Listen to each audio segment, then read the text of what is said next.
To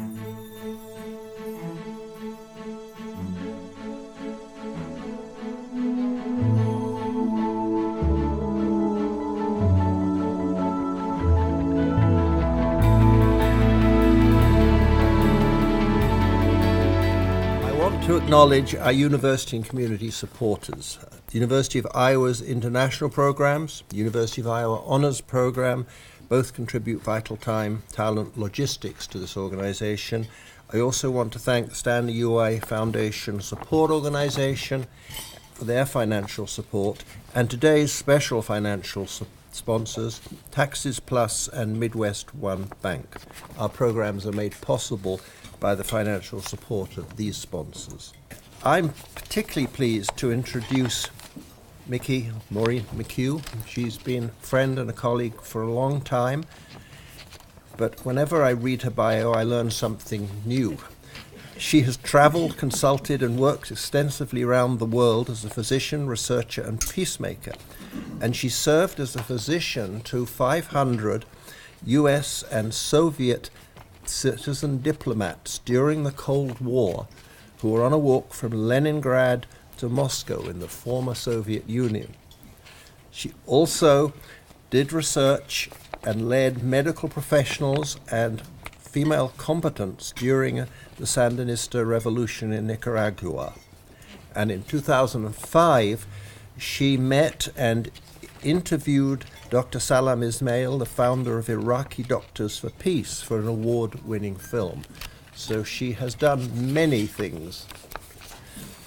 At the University of Iowa, she teaches a variety of health and human rights topics, particularly in the Global Health Program, including war or health. She's Iowa Chapter Coordinator of Physicians for Social Responsibility, working to halt the gravest threats to human health and survival, specifically threats of climate change and nuclear proliferation. So please join me in welcoming Micki McCue.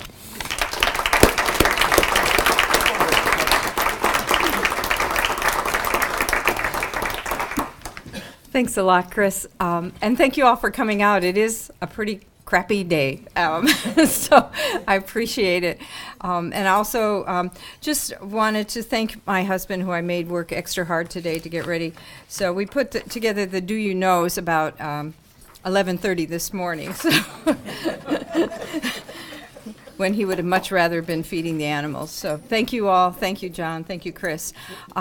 I am really, really delighted to be here, to be able to talk to you about a subject that is obviously very near and dear to my heart, to my concerns for all of us. I thought maybe since we have some UNA people and we have people who've gone to Ash Wednesday services, that I would just start with just the beginning and the end of Religions for Peace, a nuclear weapon-free world, our common good. Statement by parliamentarians, mayors, and religious leaders to commemorate the 70th anniversary of the onset of the nuclear age and the founding of the United Nations.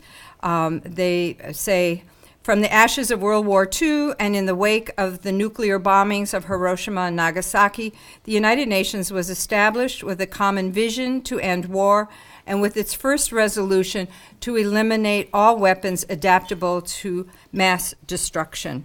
We pledge to engage our constituencies and to strengthen the cooperation among religious leaders, parliamentarians, and mayors to promote this vital mission, and I would say, and all of you as well. This was just adopted in Hiroshima on August 6th of 2015 for presentation to the United Nations to support multilateral negotiations for the elimination of nuclear weapons.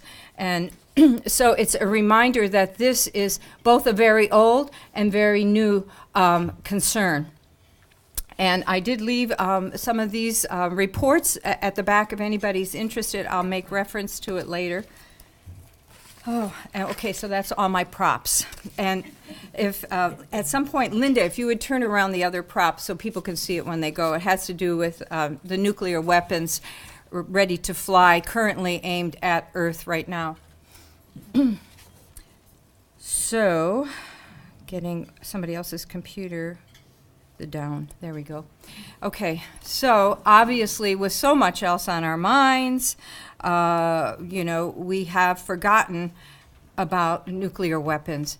And in particular, I think it's amazing that we have all this conversation going on with our candidates, but absolutely nobody talking about the current concerns about nuclear weapons.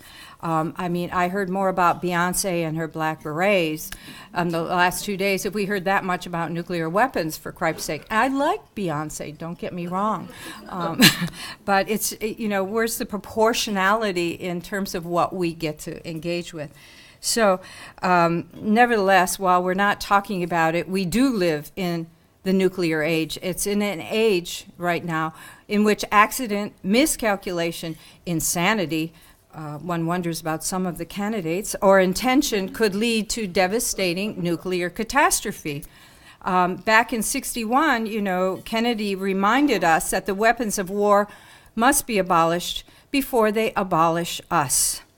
And very recently, just last month, Richard Falk and David Krieger from the Nuclear Age Peace Foundation wrote a nice essay and concluded that what President Kennedy vividly expressed 50 years ago remains true today, and even more so as the weapons proliferate and as political extremist groups come closer to acquiring these terrible weapons. I don't think I need to remind this audience that for many years we had what we called mutually assured destruction, in which case the deterrence theory seemed to be working fairly well. But we have a very different political arrangement today. So for myself, as was mentioned, I have been working for well over 25 years to prevent what we cannot cure, committed to educating colleagues and the public about nuclear war and nuclear power. PSR, the organization to which I belong, has been around for over 52 years, working with physicians. And you might ask, so why physicians? Isn't this something for our security analysts? Isn't this something for our military? But in fact, for those of you who may have read any of the literature that came out around the bombing, within just a day or two after the bombing of Hiroshima and Nagasaki, there were a few notes that managed to come out from the physicians there, basically saying in no uncertain terms that there is no adequate medical response possible. And we tend to forget this, and we forget this, I think, at our peril. So what physicians did became very much engaged with and knowledgeable about what were some of the real health implications of these very devastating doomsday weapons. And for several years they did what they called bombing runs, where they showed the circles of devastation, implying the medical consequences of a nuclear attack on many U.S. cities. During much of the Cold War, as you know, thousands of U.S. cities and Soviet cities were targeted mutually for very clear destructive purposes. But what the public never discussed was, what did that mean? And these weapons involve this intense heat, this intense blast, and then the ionizing radiation, none of which is part and parcel of other weapons up to that point. So the PSR people and IPPNW, which is the federation of many countries' physicians groups, was to work very closely and meet very frequently with officials in the U.S. and the Soviet administrations, and actually, Helen Caldecott even got up there to have an hour-long meeting with Reagan, such that the message was out there that there is no meaningful medical response to nuclear war. And we feel very proudly that as a result of it, a number of weapons agreements were brought into force. First of all, Kennedy, soon after what we called the Tooth Fairy projects, showing strontium in the teeth of children, because we were all downwinders with all of this explosion of weapon testing. After the the Tooth Fairy Project, President Kennedy did sign a limited test ban treaty. We're still, all these many years later, working to get a comprehensive test ban treaty, but at least it was a start. And then in the late 80s, there were real efforts to decrease the nuclear arsenals with a variety of nuclear weapons agreements. And so we did see a diminution in the arsenals. We did see a shrinkage in the size of the weaponry within the arsenals. We did pass the START Treaty, the INF Treaty, the South Pacific Nuclear Free Zone Treaty. A lot happened in that time. And so people became somewhat complacent and really began to think the whole deal was done. The war was over. We had survived nuclear weapons. And, you know, now if you talk to the person on the street, you're lucky to get any kind of a response. I know my students often think these are just another form of conventional weaponry. They don't understand that these are a significantly different kind. You know, so some people knew about Hiroshima, Nagasaki, 1945, a long time ago. Or many of you know about duck and cover. I certainly went through that, and at the time as a child, had no idea what it was other than that it was fun because you didn't have to do your math or reading at the time you were doing it. 1970s saw some information getting out about the testing effects on the downwinders, the killing of cattle, and the effects on families. Some of our authors were able to get some of the story out. We heard a little bit in the 1980s about the Bikini Islanders. Of course, Chernobyl kind of woke everybody up briefly, but that was a nuclear power plant. It wasn't a nuclear bomb. It just acted sort of like a bomb in the area and released a lot of radiation across Europe. And then in the 1990s, I'm sorry Lar didn't come today, but you may know Dr. Fortis over in the College of Public Health, Internal Medicine. He and another friend, Arjun Makajani, did a very nice study of the nuclear weapons workers and the effects it had on them. But because of the secrecy, this wasn't well known either, that it was harmful to anybody engaged in the process. And just this past year, we began learning about the weapons workers in the Kansas facility, a very large weapons production facility in Kansas. So this is an issue. It keeps on giving. It keeps on threatening. And in some ways, it keeps on growing. And what you don't know really can hurt you. So what we're all afraid of, those of us who pay attention to this issue, is that we're seeing the signs of a new arms race. There have been a few headlines, U.S. ramping up major renewal in nuclear arms back in September of 1914. As U.S. modernizes nuclear weapons, smaller leaves some uneasy. Now, smaller is relative to how big they had been, small not relative to small. Smaller is bigger than Hiroshima and Nagasaki. Remember that. These terms are very confusing. The History News Network, the frightening prospect of a nuclear war is about to become a lot more likely. Air Force withheld Colorado nuclear missile mishap from Pentagon review team. This was just last month. There have been any number of mishaps about which only a small number of people seem to focus on. And rearming for the apocalypse, probably the clearest of all of the articles to have come out recently. But there is a very real nuclear threat. We focused a lot on Iran a couple months ago, but in reality, all 5 recognized weapons states have plans to modernize, to update, to create an arsenal of usable nukes.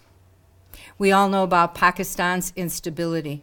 The idea that this is a nuclear-armed nation that is at war with itself, with some very unscrupulous and daring people within the Taliban or within some of the Al-Qaeda offshoots, etc., makes me nervous. I mean, sometimes I have trouble sleeping at night when you hear some of those reports.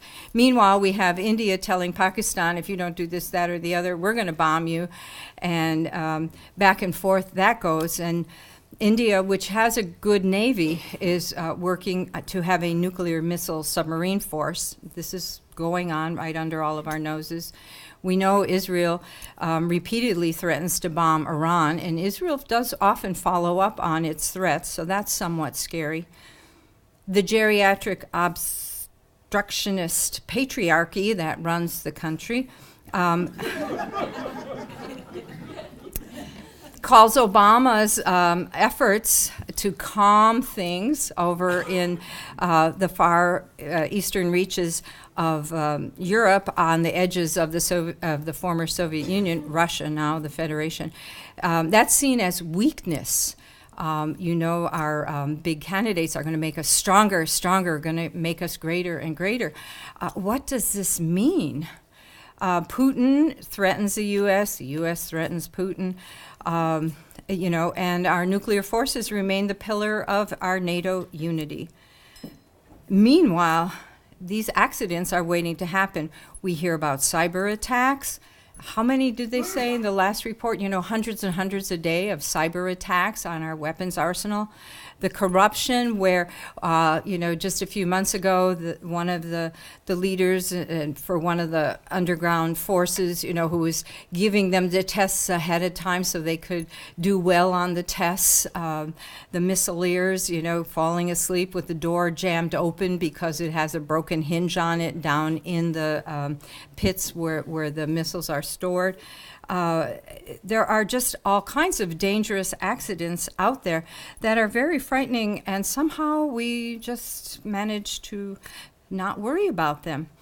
But I think it's really important to remember that nuclear weapons are different from every other type of weapon. First, in the scale and the blast force. We know we were all very upset when the Oklahoma City-sized bombs occurred. The Hiroshima bomb is 7,500 times bigger than that bomb, which killed 168, injured 650, damaged 300 buildings. And yet, the Hiroshima-sized bomb is a small bomb next to some of the bombs. That blast dropped on Hiroshima reduced that population from 250,000 to 175,000 in one blinding flash. It's instantaneous. Yes, we burnt Dresden. Yes, we burnt Tokyo, but it took a lot of effort relative to one single flash gone. And then there's the issue of the temperature that is released when these bombs are exploded. Within seconds, the temperatures where it lands at the a point of explosion reaches the same temperature as the sun. Nothing that we make withstands that kind of temperature. Everything melts. Everything's vaporized at the impact point. And in fact, it's so hot and the blast wave is so intense, the wind creates a firestorm that goes out and burns everything flammable in its path. It explodes glass, turns them into shards, moves everything that's movable, becoming deadly weapons themselves. And then the remaining energy is the ionizing radiation. That's the sort of threat that some people can actually clue into a little bit, because we understand about cancer, we understand about sickness, much more so than we seem to understand about blast and thermal. And indeed, it does create fallout and does produce chronic health effects that show up for many years after the exposure. But I think the most important point is there is no adequate medical response. That's where we started. There is no disaster response plan to deal with these weapons. The casualties are overwhelming in terms of numbers, and then there's a simultaneous loss of all of our life support infrastructure. So what we're talking about is the loss of roads, the loss of hospitals, the loss of personnel, the loss of communications, food, water. All of this is inadequate to respond to the disaster that's created after these explosions have occurred. And even in the U.S., where we think we have the best medicine that money can buy and that we have, the best intensive care units, in fact, across the U.S., we have probably a maximum of 1,500 burn units to treat burn victims. We're talking about many, many more than that. And then beyond that, we have those who, due to lack of infrastructure, due to the blast, due to all the destruction, would be facing starvation, facing epidemic diseases at the same time. So no adequate medical response. So I brought the poster because I think it's kind of interesting to think about how at the height of the Cold War, after we did all of our work, we had reduced our stockpiles significantly. We had reduced the size of the weaponry. Yet what we don't realize is that massive planetary overkill potential persists. It hasn't gone away. Now, nobody knows, because of secrecy, the exact numbers, the exact kilotonnage or megatonnage of any of these arsenals, but according to many of the analysts and put together by the Bulletin of Atomic Scientists, they came up with this, I think, very moving graphic to remind you really how small and fragile the Earth looks next to the planetary overkill potential that we currently have, that we live with on a day-to-day basis. And what I think is actually kind of interesting is that when they came up with the concept of these smaller weapons, they decided to work perhaps with what's called the encirclement model. So you take a small weapon and you target it here, and we get Jean over there, and you take another small weapon and you target Chris, and another small weapon and you target Barb, and because of the intensity of the blast and the firestorm, they coalesce and then they burn out that much further. So you can use smaller weapons to actually create greater amount of damage. And so this, when we start talking about smaller weapons, it's part of this modeling of simultaneously detonating small weapons to actually have a greater kill effect. So people are talking about limited nuclear war, usable nuclear weapons, but as if the issue of blast, thermal, and radiation threats weren't enough. Some of the physicians and some of their scientific colleagues did a new study, and that's where we came up with the Humanitarian campaign. And that's what this is all about, is the fact that when people studied blast and thermal and radiative effects, they didn't consider the climate. We've suddenly become much more knowledgeable about the climate, and we live in a very fragile, delicate climate that if it goes too hot, we develop the inability to produce food. If it goes too cold, our seeds, our animals, our plants have all evolved within a well-controlled climate range, and we're pushing on it with global climate change in the hot direction. If we actually produced a limited nuclear war, we would push the climate in the other direction. So this study was built around the idea of a potential exchange, a small exchange using 0.5% of the world's nuclear weapons between India and Pakistan, since they're always threatening to use them. It was a good example.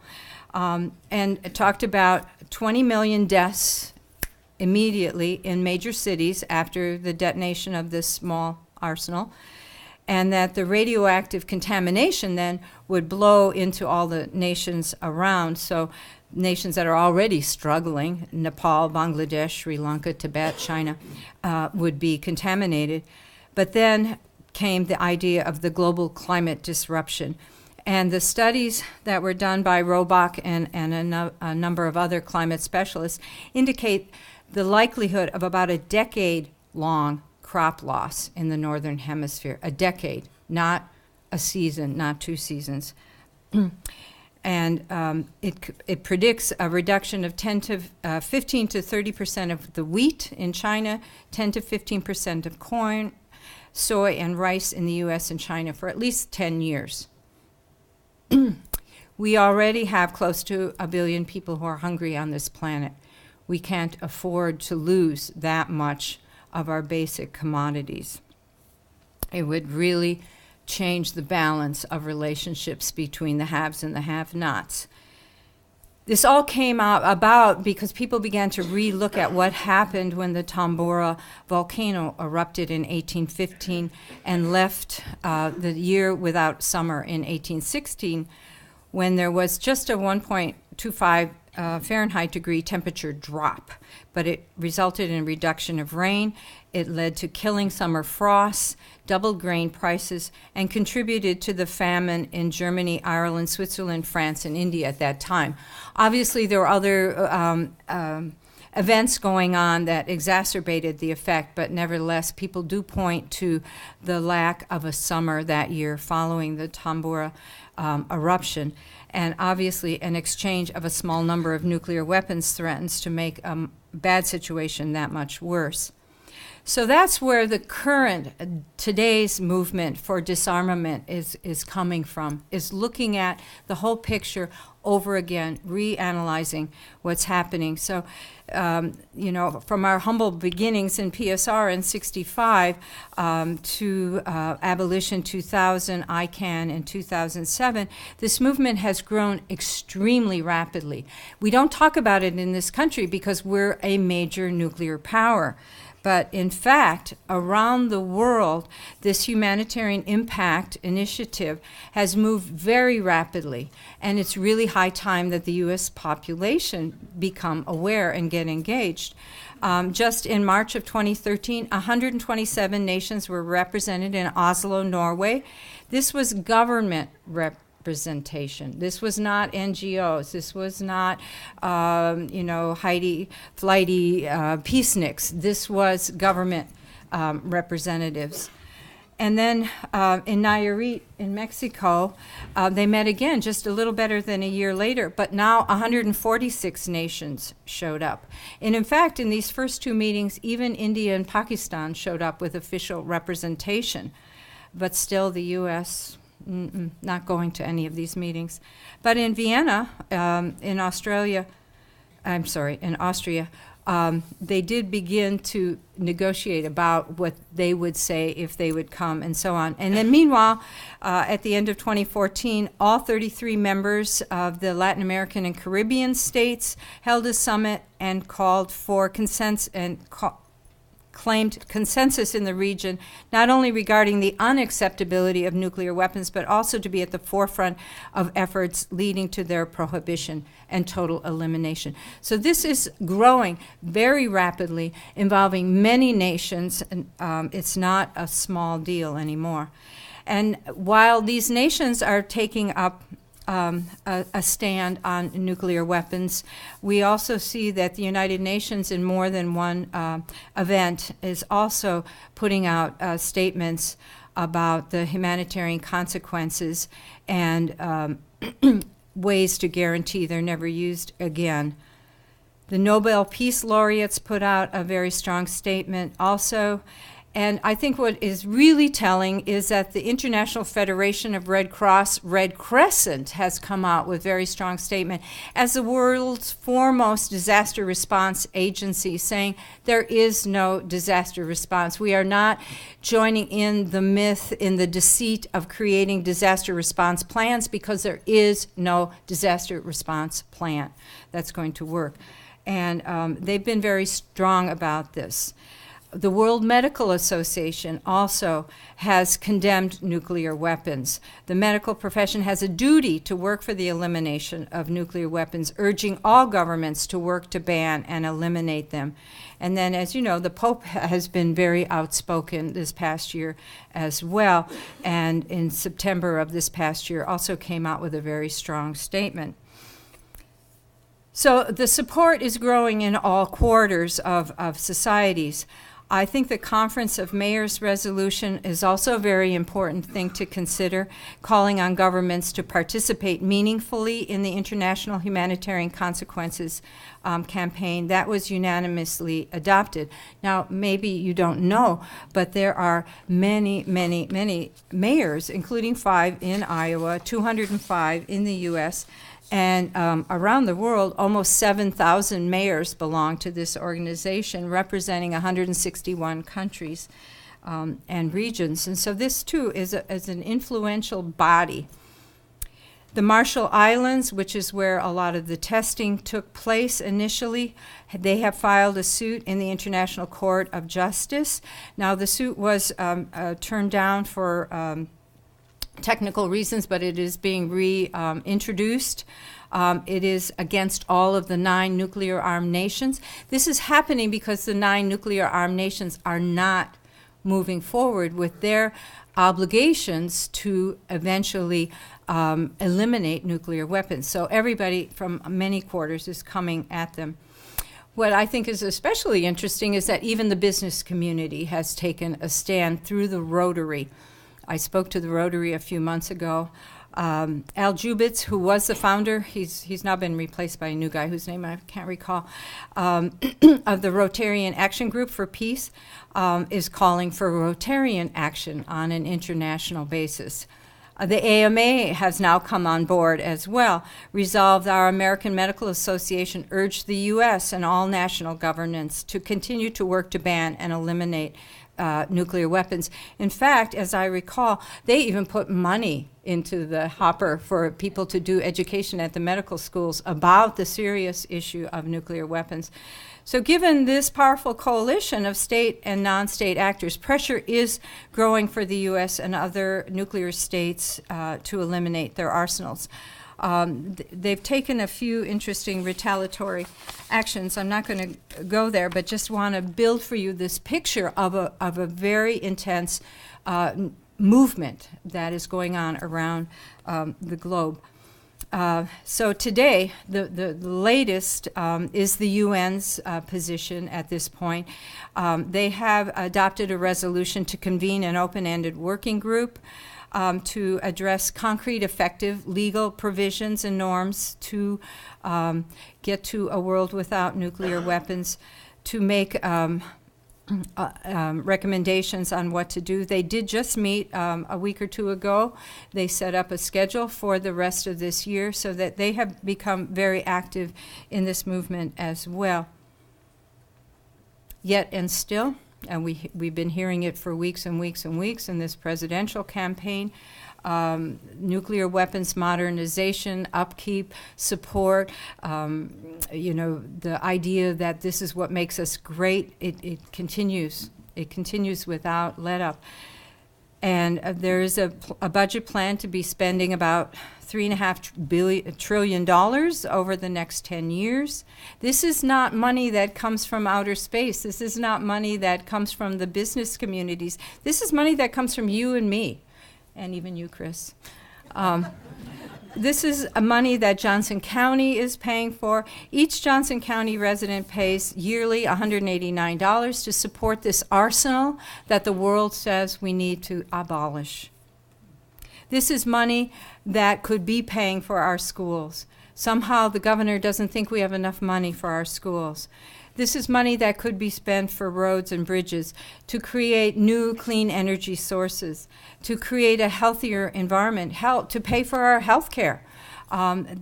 There is a lot that money could do. And it's not a big piece of the U.S. military budget, I agree, but it is a big piece of money that I think of being wasted because we cannot use these weapons.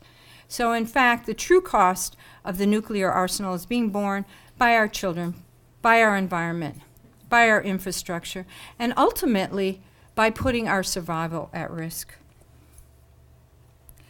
We talk about them as weapons, but in fact, they are capable of omnicide.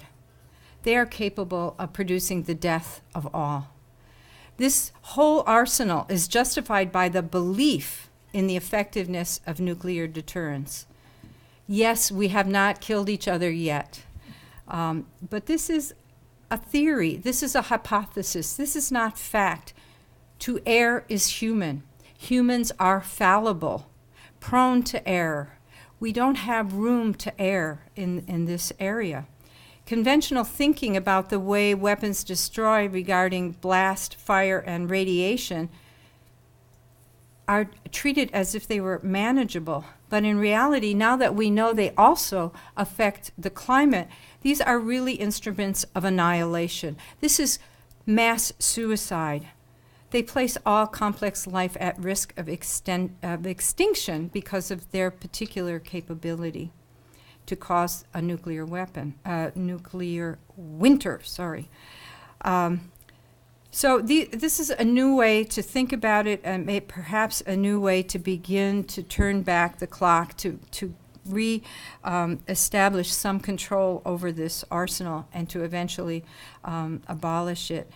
I really think that given all of today's threats, the climate chaos we're all facing, the water scarcities, the environmental degradation, the loss of biodiversity, the numbers of refugees we're already seeing, the gross inequality between the rich and poor, not just within our country, but beyond our borders. We, as a people, I think, are generous, are concerned, are moral, and we value life. And I think it's time for us to reimagine, to promote new meanings of security, and to really engage in the public discussion. We really need to begin to make more noise. We know you can bomb the world to pieces, no problem. We've got that one figured out. But we can't bomb it into peace. It's really time to promote new meanings, new security, to avoid the age of consequences if we can. That's all I have to say. I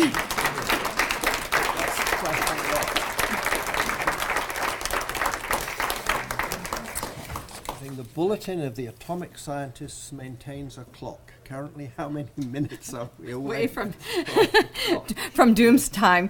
3 minutes. And this is about the worst case that it's had. We actually thought it might move it up to like 2.5 because of the confluence of climate and nuclear weapons. But I think it stayed where it was because of also the balancing effect of so many entities now around the world who have come forward to confront the nuclear threat. It's not that the nuclear threat has diminished, but rather the global reaction has increased. So I think it's holding steady, you know, by our toenails here. Okay, what is the U.S. position or involvement in implementation of the UN resolution establishing the open-ended working group? Yes. OEWG. As far as I know, the U.S. didn't have anything to do with this. I think it was pulled together by other members of the UN. I don't know, Jim, if you know anything more about it than I do. That's actually my question. Oh. The two experts. I don't think the U.S. had anything to do with it, and my understanding is that as this attention has grown larger and larger, the U.S. has actually begun to take steps to halt it, to withdraw funding from different agents and agencies, and showing its power in other ways. And so as far as I know, the U.S. has not had much of any role in this at all. Okay, we've got some factual questions now. So, of the $348 billion proposed expenditure for nuclear weapons improvement, part of the defense budget, where does one find it in past or future budgets? And how does Loebsack vote? Woo! I was finding it in different places. You know, there's analysts in the Quakers FCNL and Cirincione in Plowshares, and various analysts out there keep following where the budget is going, the Bulletin of Atomic Scientists and so on. So you just have to follow some of those links. It's difficult to ferret out these aspects of the budget. It doesn't just jump out and say, okay, here's the nuclear budget and here's what it's all going for, but it's in multiple budgets. So you have the defense budget, and you have all these ancillary budgets, and it is difficult to get the actual details. The main reference here is the Congressional Budget Office. Yes, thank you. If anybody knows, they've got to know. Yeah, I have that on the slide here. The Congressional Budget Office projected costs of U.S. nuclear forces, December 2013. So that would be the first place to go and look for any of the details. Okay. More figures. How many or what percentage of U.S. manufactured nuclear weapons are stored outside the U.S.? Well, we know a lot of them are over in Europe, and we know we have at least 770 bases, if not 1,000 bases around the world. So some of them are around any of the other nuclear-armed nations, and I don't have an exact number for that. That would be, again, another good research project. We got all these honors students here. Maybe they could figure out where they all are posted. Some of it is secret. I mean, you cannot find out all of this information. It's hard enough to find out about all the bases. It's hard enough to, get through the Congressional Budget Office report, much less where each one of them are stockpiled. And the numbers we gave you are the ones that are ready to fly, but of course we have a whole lot of them sitting on the shelves that wouldn't take all that long to put together and actually utilize if someone were so inclined. Okay, those were the easy questions. Now we've got some specific country questions. Israel, their history of being attacked throughout their statehood has left it paranoid about giving up any potential defense tool. What can the rest of the world do to convince Israel that signing up to the movement for nuclear disarmament is in its best interests? Wow. I was trained as a physician. No, you become a politician. I think diplomacy and talking to people often goes a long way, and having enough to defend yourself versus enough to annihilate, the climate and the world as we know it are two different things. And I think that we really have to separate doomsday weapons from security, self-defense kinds of weaponry. I don't know if this is fair. It's a little bit away from nuclear weapons, but what can the USA do to halt Russian involvement in Syria, especially regarding missiles? Well, a lot of people are talking about that as becoming a proxy war, and it may be that the best route to Syria is through Moscow. I don't know. I, again, would have to say that I think diplomatic efforts between the major powers now aligned over and bombing the heck out of these poor people caught in the middle. I think we really do have to rethink our relation to Russia and work on that. And I guess the inevitable question, how do we deal with North Korea? How do you solve a problem like Korea? I think that's another one of those issues about which, as a public, we know very little. And we have forgotten what the Korean War did and how it operated and what kinds of lines were drawn, why, and that North Korea, like a bad child, has decided that if you can't get attention for being good, you get a whole lot of attention for being bad. And I think just like we have said with Cuba, 60 years of an embargo didn't work. Doing more of the same isn't going to work. Insanity is doing the same thing over and over and over and expecting a different outcome. And I think this is clearly what's at play with North Korea. And I think it's time to change the game plan there, just like it was with Cuba. Okay, and the final question kind of takes us back to the beginning. Why are the talking heads on TV not asking questions pertaining to nuclear weapons? That is a $64,000 question. I find it really remarkable that they can spend all the time that they do asking about Benghazi or about emails, and the elephant in the room is just standing there chewing its cud, ready to explode if nobody pays attention. I really don't know. I have a hard time understanding what is the mentality, other than we hate bad news and we tend to want to avoid anything controversial. And clearly the power of the weapons industry is such that I'm sure it has something to do with what the media does and doesn't cover. But I'm sure there's other aspects. Well, thank you. Those were interesting and varied questions and great answers. We're now going to conclude our program, and on behalf of the Iowa City Foreign Relations Council, I want to give a big thank you to Micki for her presentation. And I'd also want to thank our sponsors, University of Iowa International Programs, University of Iowa Honors Program, Stanley UI Foundation Support Organization, and today's financial supporters, Midwest One Bank and Taxes Plus. And we thank Channel 4 for making our programs available for viewing. So now we come to the final part of the ceremony. Yes, indeed, you know. Coveted the mug. Coveted, well, you can read the script. I come to these lunches. It is indeed another one, another coveted mug for you, Micki. Thank you for joining us. Thank you all. We are adjourned.